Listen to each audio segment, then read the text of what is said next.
திருச்சிற்றம்பலம். அனைவருக்கும் வணக்கம். இறையருள் என்ற எனது சேனல் வழியாக உங்கள் அனைவரையும் சந்திப்பதில் பெரும் மகிழ்ச்சி அடைகிறேன்.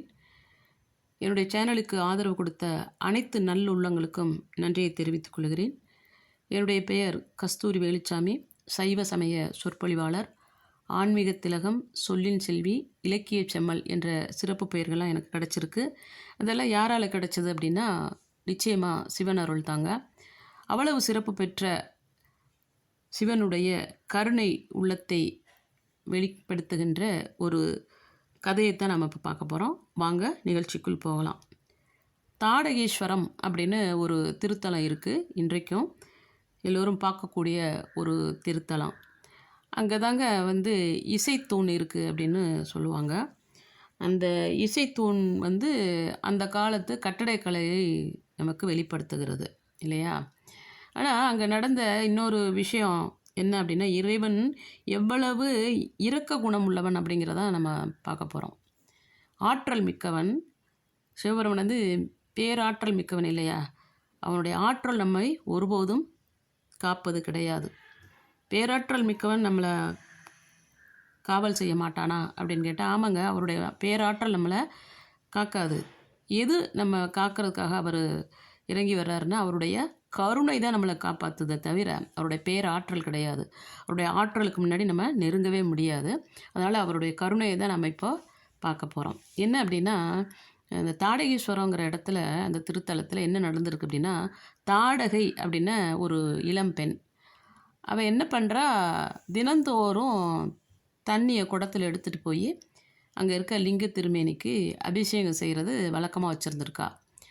அப்படி செய்கிற போது தினமும் போகிறா. அவளுக்கு சிவபக்திங்கிறனால அது ஒன்றாவது செய்வோன்னு அந்த கைங்கரியத்தை செஞ்சிட்ருக்கா.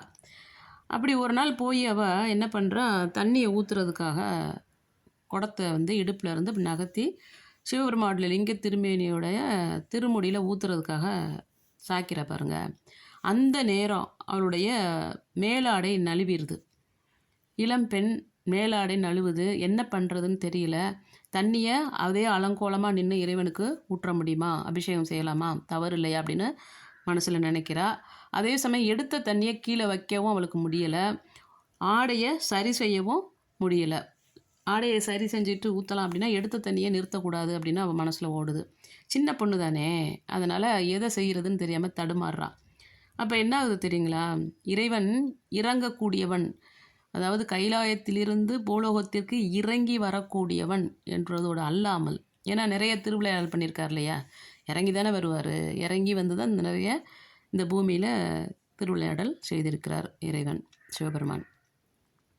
ஆனால் இறங்கி அப்படிங்கிறப்ப இறங்கி மட்டும் இல்லை, இறங்கியும் வரக்கூடியவருங்கிறது தான் இந்த நிகழ்ச்சி.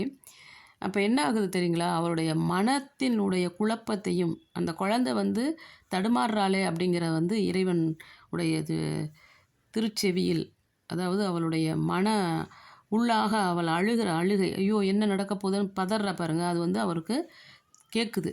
அவர் அதை அறிந்து கொள்ளுகிறார். ஏன்னா உலகம் மட்டும் இல்லைங்க, இந்த பிரபஞ்சத்தையே கட்டி கேட்குறவர் இல்லையா? அதனால் அந்த சிறு பெண்ணினுடைய தயக்கம் அவருக்கு நல்லா தெரியுது. அதனால் என்ன ஆகுறது அப்படின்னா, அந்த லிங்க திருமேனி அவள் பக்கமாக சாய்ந்து கொடுக்குதுங்க. எவ்வளோ பெரிய ஒரு நிகழ்வு இல்லை? நினச்சி பார்க்குறதுக்கே நமக்கு இப்படிலாம் கூட அவர் இறங்கி வருவாரா அப்படின்னு. ஏன்னா பேராற்றல் மிக்கவன், மிகப்பெரியவன் அப்படின்னு சில லாரிகளில் எல்லாம் கூட நான் பார்த்துருக்கேன், இறைவன் மிகப்பெரியவன் அப்படின்னு எழுதியிருப்பாங்க. உண்மைதானே? ஆனால் இவர் இறங்கி காட்டவும் அந்த பெண் என்ன பண்ணுறா, அப்படியே அந்த நீரை அபிஷேகம் பண்ணுறா. இந்த நிகழ்ச்சி நடந்த இடம் தாடகேஸ்வரம் அப்படின்னு இன்றைக்கும் இருக்கிற அந்த திருத்தலம் தான். அந்த பெண்ணோட பேர் தாடகை.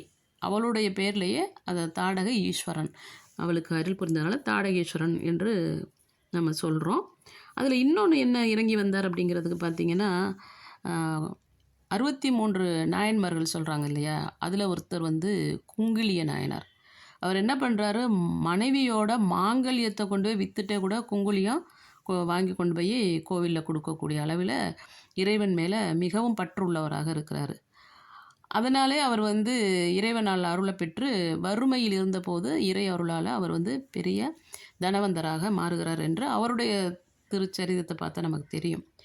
ஆனால் இந்த லிங்க திருமேனி சாய்ந்திருந்ததை பார்த்துட்டு அந்த காலகட்டத்தில் ஆட்சி செய்த சோழ மன்னன் என்ன பண்ணுறான், அந்த லிங்க திருமேனி சாய்ந்திருக்கக்கூடாது, நிமிர்ந்து இருக்கணும் அப்படின்னு அவன் வந்து நிமிர்த்துறதுக்கு முற்படுறான். தாடகை வந்து சாய்ந்தது இல்லையா, அந்த லிங்கம் நிமிர்ந்து வரணும் அப்படின்னு சொல்லி அவன் முற்படுறதுக்கு என்ன பண்ணுறான், குதிரையை வச்சு கட்டி இழுக்கிறான் அந்த நிமிரலை. அப்புறம் யானையை வச்சு கட்டி இழுக்கிறான் நிமிரலை. எல்லா மக்களும் போய் சுற்றி நின்று வேடிக்கை பார்க்குறாங்க. சாதாரணமாக யானை, குதிரை இதெல்லாம் நம்ம வந்து ரோட்டில் போகையில் பார்த்தா வேடிக்கை பார்ப்போம் இல்லையா, சின்ன குழந்தை பெரியவங்க எல்லாருமே பார்ப்போம். யானையெல்லாம் ஒரு அபூர்வமான விலங்கு அப்படின்னு. அது வந்து ஒரு லிங்கத்தை பிடிச்சி நிமித்துறதுக்கு பார்க்குது, நிமிரலை அப்படின்னு சொல்லப்போ அந்த மக்கள், சுற்று வட்டார மக்கள் எல்லாரும் இன்னும் வேடிக்கை பார்த்துட்ருக்காங்க. என்னடா அது முடியலையே அப்படின்ட்டு. இந்த செய்தி வந்து அந்த குங்குளிய நாயனருக்கு கேட்குது, தெரியுது அவருக்கு. இது போல் யானை கட்டி கூட ஒரு சிவலிங்கம் நிமிராமல் இருக்குது அப்படின்ட்டு. உடனே அவர் என்ன பண்ணுறாரு, அன்புக்கு கட்டுப்பட்டவன் இல்லையா சிவபெருமான், நம்ம போய் அன்பாக கேட்டு பார்ப்போம், யானை வந்தானா குதிரை வந்தானான்னு சொல்லிட்டு திடீர்னு அந்த இடத்துக்கு ஓடுறாரு. போய் தாடகேஸ்வரம் போயிட்டு மன்னன்கிட்ட சொல்கிறாரு, அரசே நான் வந்து அதை நிமித்தவா அப்படின்னு. பரிகாசமாக சிரிக்கிறான் மன்னன். என்னடா அது, இவ்வளோ நேரம் யானை குதிரையெல்லாம் கட்டி இழுத்தது, படை வீரர்களாம் இழுத்து பார்க்குறாங்க, நிமிரலை. இந்த ஆள் வந்து நான் நிமித்துறேன் ஒரு ஆளான்னு சொல்கிறாரு அப்படின்னு. இருந்தாலும் பரவாயில்ல, செய்யட்டும், ஒரு குடிமகன் தானே அப்படின்னு சொல்லிட்டு அரசு ஆணையிடுகிறார், நீங்கள் செய்யுங்க அப்படின்ட்டு. அவர் என்ன பண்ணுறாரு, குங்குளிய நாயனர் தன்னோட கழுத்தில் ஒரு தாம்பு கயிறு மாதிரி ஒரு தடினமான ஒரு கயிறை கட்டிக்கிட்டு அதை வந்து லிங்க திருமேனி மேலே போட்டு இழுக்கிறாரு பாருங்க. அது அப்படி நிமிந்துருது. எல்லாரும் சொல்லுவாங்க, இவ்வளோ நேரம் யானையும் குதிரையும் இழுத்து மேலே வச்சுருக்கு, இந்த ஆள் வந்து இழுக்கவும் மேலே வந்துருச்சோ அப்படின்னு கூட நினச்சிருப்பாங்க, நாம் கூட நினைக்கலாம். அப்படி இல்லைங்க, அசையாமல் இருந்த அந்த லிங்க திருமேனி இந்த குங்குளிய நாயனர் இழுக்கவும் வந்தது காரணம் என்ன தெரியுங்களா, அவருடைய திருவடியை நினைத்து நினைத்து நெக்குருகி, இறைவா இதற்கு மனம் இறங்குன்னு சொல்லி குங்குளிய நாயனர் வேண்டுனதுனால, உண்மையாக இறை பற்று வைத்ததுனால இறைவன் மனமிறங்கி லிங்க திருமேனி நிமிர்ந்தது அப்படின்ற திருச்சரிதம் இருக்குது. இதில் நம்ம இன்னொன்று பார்க்கணும், கயிறை தன் கழுத்தில் போட்டு இன்னொரு கயிறோட இன்னொரு பகுதியை லிங்க திருமேனி மீது தான் போடுறாரு குங்குளிய நாயனார். ஆனால் இதே பாருங்கள், மார்கண்டேயனை கவ்வும் பொருட்டு, அவனுடைய உயிரை கவ்வும் பொருட்டு என்ன பண்ணுறாரு யமதர்மன் திருக்கடையூரில் தன்னுடைய பாசக்கயிறை லிங்க திருமேனி மீது போடுறப்போ, என் மீதே பாசக்கயிறை போட்டுட்டியா அப்படின்னு சொல்லி இறைவன் வெளிப்பட்டு தான் யமதர்மனை இடது காலால் இடறுகிறார் என்று அந்த சரிதம் ஒன்று இருக்குது இல்லையா. அப்போது கயிறு போடுவதனால் இறைவன் வந்து இது பண்ணலை, அன்பான கயிறை போட்டதனால், இந்த குங்குளிய நாயனார் போட்டதனால நிமிர்ந்தார். அவன் வந்து சூதாக தன்னுடைய வேலையின் பொருட்டாக தொழில் நிமித்தம் மார்கண்டேயன் உயிரை கவும் பொருட்டு யமதர்மன் பாசக்கயிறை போட்டதனால இறைவன் கோபமுற்றார். இதில் வந்து என்ன தெரியுதுன்னா, அன்பாக நாம் வந்து இறையடி பற்றி கொண்டோம் அப்படின்னா அவர் எல்லோருக்கும் இறங்கி வருவார் என்ற செய்தி தான் இதன் மூலம் நான் உங்களுக்கு தெரிவிக்க விரும்பினேன். என்னுடைய இந்த திருச்சரிதம் உங்களுக்கு பிடிச்சிருக்குன்னு நினைக்கிறேன். அதாவது இறைவனை பற்றி சின்ன சின்ன செய்திகளே நம்ம வந்து அவர் மிகப்பெரியவர் என்பதை அறிந்து கொள்ள முடியும். அந்த வகையில் இதை நான் உங்கள்கிட்ட பகிர்ந்துக்கிட்டதுக்கு ரொம்ப மகிழ்ச்சி அடைகிறேன். நன்றி, வணக்கம். திருச்சிற்றம்பலம்.